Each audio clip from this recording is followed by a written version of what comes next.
मित्रमंडळी नमस्कार। नमस्ते। आज आम्ही कचरेवाडी या ठिकाणी भैरवनाथ मंदिर या ठिकाणी एक छोटंसं गार्डन तयार केलेलं आहे आणि हे गार्डन अशा पद्धतीने केलेलं आहे की दोन्ही बाजूला रातराणीची रोपं लावलेली आहेत, पुढच्या बाजूला तुळशीची व पाठीमागच्या बाजूला जी रोपं आहेत ती कनेरचे दोन रंग आहेत वेगवेगळे। तर अशा पद्धतीने रोपांची लागवड केलेली आहे आणि माझे गुरु आणि माझे सहकारी दोन्ही हे नाते आहेत आमचे काळुंगे सर, की त्यांनी मला एक 4 दिवसापूर्वी बोलवलं आणि हे छोटंसं काम मी या ठिकाणी येऊन केलेलं आहे। आणि समोरच्या बाजूला आहेत शांतिनिकेतन जे कपड्याचं दुकान आहे मंगळड्यामध्ये, तर त्यांचे मालक मारुतीराव काळुंगे आणि समोरच्या बाजूला आता तुमच्या ओळखीत तुम्ही सांगावं लागतील नागनाथ काळुंगे आणि पुजारी महाराज श्रीमंत चव्हाण, बलजीत काळुंगे। तर अशी मंडळी आहेत आणि इथली गावातली भरपूर मुलं आहेत, गोट्या खेळणारी आहेत, गोट्यांचा आवाज येतोय आणि त्याचबरोबर त्यांनी म्हणजे ह्या वानरसेनेनं भरपूर मदत केली की इथं माती आणि ढेकळं जास्त झाली होती तर ती काढून टाकण्यासाठी त्यांनी मदत केलेली आहे। आणि समोरच्या बाजूला हा जो बोर्ड आहे तर हाही आपण दाखवलेला आहे आणि त्याचबरोबर पाठीमागं पाण्याची टाकी त्याच्यावरती भगवा ध्वज आहे आणि समोरच्या बाजूला अतिशय जबरदस्त असं हा मंडप या ठिकाणी झालेला आहे। तर आता मी थोडंसं आतल्या बाजूला जाऊन मंदिराचं पण आतल्या बाजूला जाऊन दर्शन घेऊन येणार आहे आणि आतल्या बाजूला जी कामं आहेत तर या ठिकाणी मी सर आलो त्या दिवशी इथं फक्त मुरुम होता, दगड होती आणि त्याचं रोलिंग करून परत ह्याच्यावरती पेशीसी झालेलं आहे। तर अशा पद्धतीने हे काम झालेलं आहे। अजूनही काही कामं चालू आहेत, पाणी मारायचं काम चालू आहे।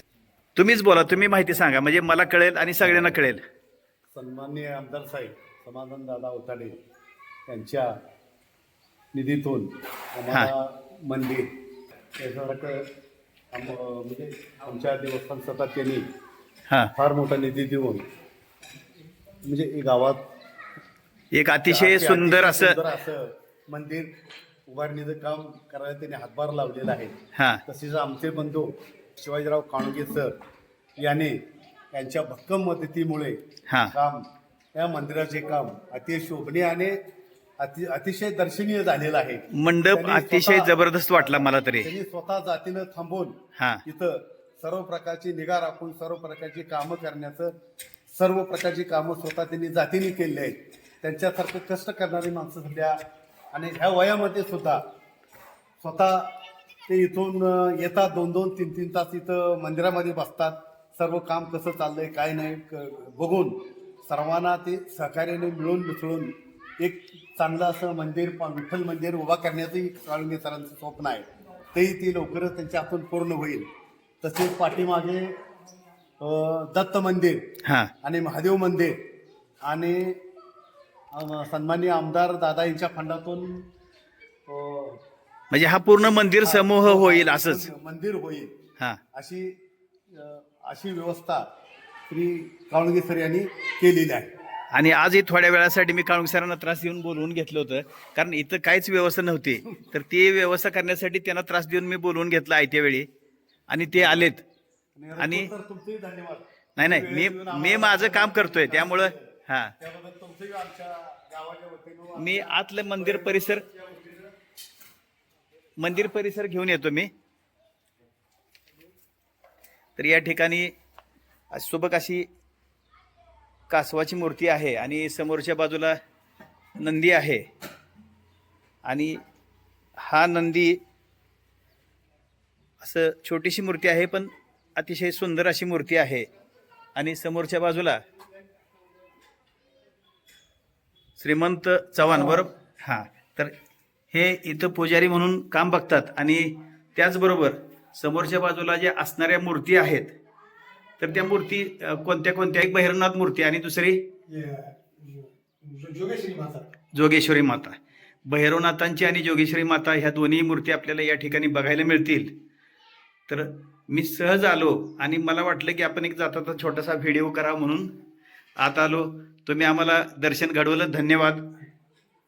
मंडळी, कचरेवाडी येथील जे भैरवनाथ मंदिर आहे तर ते मी दाखवण्याचा प्रयत्न केलेला आहे आणि समोर आहेत माझ्याबरोबर माझे गुरु आणि माझे सहकारी शिवाजीराव काळुंगे सर।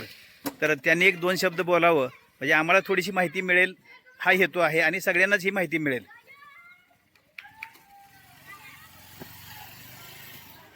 कालभैरवनाथ हे इथल्या कचरेवाडीतील काळुंगे मंडळी जे आहेत त्यांचं कुलदैवत आहे. आणि आज इतकी वर्ष कुलदैवताचं मंदिर नव्हतं, हां छोटेसं होतं. आणि म्हणून बरेच दिवस चाललं होतं ग्रामस्थांच्या डोक्यात की आता हे ग्रामदैवत आहे, ह्याचं मंदिर बांधावं. एक दोन वेळा प्रयत्न पण झाले, पण ते काही यशस्वी झाले. 2-3 वर्षांपूर्वी मात्र बऱ्याच जणांनी ठरवलं की हे पूर्ण करूया काम. हां हां परमेश्वराचीच इच्छा झाली असं समजायचं. आणि मग ते 2 वर्षात काम पूर्ण झालं. आता हे कालभैरवनाथाचं चैत्र पाडव्याच्या वेळेला आमचं मूळ कुलदैवत ते सातारजवळ वर्ण म्हणून गाव आहे. हां हां तिथं चैत्र पाडव्याच्या अगोदर एकादशीला यात्रा असते. तिथं दशमी एकादशीच्या दरम्यान यात्रा असते. तेव्हा दरवर्षी लोक तिथं जातात, बरेच लोक. हां हां पण आता इथं दर्शनाची सोय व्हावी, अनेक भक्तांना तिकडे जायला लागू नये, वर्षातनं एकदा ठीक आहे यात्रेला, म्हणून इथं करायची इच्छा होती. अनेकांनी सहकार्य केलं आणि त्यातूनही कालभैरवनाथाचं मंदिर उभं राहिलं. समोर आमदार साहेबांनी सभामंडप दिला, तो पण खूप छान तयार झालेला आहे. त्याची जी उर्वरित कामं आहेत ती आम्ही सगळ्यांच्या सहकार्यातून उभी केलेली आहे. परंतु गाव पूर्वीपासून वारकरी संप्रदायाकडे गावाचा ओढा आहे, म्हणून आम्ही ठरवलं की या कालभैरवनाथाच्या शेजारी तेवढंच एक पांडुरंगाचं मंदिर उभा करायचं. बोधले महाराजांच्या सांगण्यातून सतत एक गोष्ट स्पष्ट होते की म्हणजे कुलदैवत हे कुळाचं रक्षण करतं आणि पांडुरंग साक्षात साऱ्या विश्वाचं रक्षण करतो, साऱ्या जगाचं आराध्य दैवत आहे. म्हणून त्याच्या शेजारी तेवढंच पांडुरंग रुक्मिणीचं मंदिर उभा करायचं मानस होता. आता त्या मंदिराचं काम सुरू झालेलं आहे. येत्या 8 दिवसात त्याचा स्लॅब पडेल आणि नंतर शिखराचं काम झालं की पांडुरंग विठ्ठल रुक्मिणीची मूर्तीची प्रतिस्थापना होईल. तर त्याच्या पाठीमागच्या बाजूला एक आणखी छोटा मंडप होतो, त्याच्या बाजूला ज्योतिर्लिंगाचं मंदिर आहे, ते पण आता नव्याने उभं करावं लागलं. आणि कचरेवाडी गावामध्ये महादेवाचं मंदिर नाही आणि दत्ताचं मंदिर नाही. अनेक लोकांनी भावना व्यक्त केल्या की आपल्या गावामध्ये महादेवाचं मंदिर नाही, दत्ताचं मंदिर नाही. अनेक लोक गुरुवार करतात, गाणगापूरला जातात किंवा महिनाभर श्रावणात मंगळवाड्यामध्ये महादेवाला जातात. म्हणून पुढच्या टप्प्यामध्ये या 2 मंदिराच्या पाठीमागच्या बाजूला ही 3 मंदिरं, मध्यभागी महादेवाचं मंदिर, एका साईडला ज्योतिर्लिंग मंदिर आणि एका साईडला दत्तगुरूंचं मंदिर उभा करायचा संकल्प. म्हणजे हा पूर्ण मंदिर समूह होईल. पंचतीर्थ एका ठिकाणी येतील, हा अशा प्रकारची एक संकल्पना आहे. आणि उद्या काहीतरी कार्यक्रम आहे असं समजलंय मला. दर पाडव्याला यात्रा असते हा हा कचरेवाडी येथे काळभैरवनाथाची यात्रा असते आणि मग पाडवा वाचन वगैरे असं काय होतं का इथं? असते ते मंदिरात खाली असते, मारुती मंदिरात. हा. आणि इथं आता सकाळी भजन आणि 10 ते 12 2 तास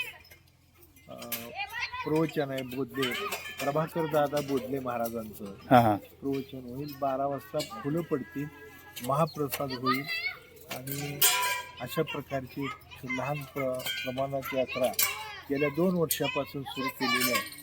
ते सगळ्या भक्तांनी यावं, दर्शन घ्यावं, महाप्रसाद घ्यावा, ही अशा प्रकारची एक संकल्पना आहे. त्याप्रमाणे उद्या कार्यक्रमाचं नियोजन केलं. पुढच्या काळामध्ये ग्रामस्थांच्या मदतीने किंवा कृषी खात्याच्या मदतीने म्हणजे हे गाव त्या कृषी ह्याच्यामध्ये घ्यायचं ठरलेलं आहे, कृषी पर्यटनामध्ये. हा हा हा आज जसं भालेवाडीचा बरोबर आहे, विकास चालू आहे. हा त्याच पद्धतीनं पुढच्या वर्षीपासून कचरेवाडीचा होईल. इथून 3 मैलावरती हा अप्रोच रोड सुरू होतो कचरेवाडी फाटा, हां तिथे एक भव्य अशी कमान उभी करायची आणि तिथून या रस्त्याच्या दोन्ही बाजूने झाडे लावायची, हां देशी झाडं लावायची, बर गोड, पिंपळ, जांभूळ, चिंच अशा प्रकारचे देशी वृक्ष लावायचे, करंज, आणि पूर्ण सावलीचा रस्ता तयार व्हावा.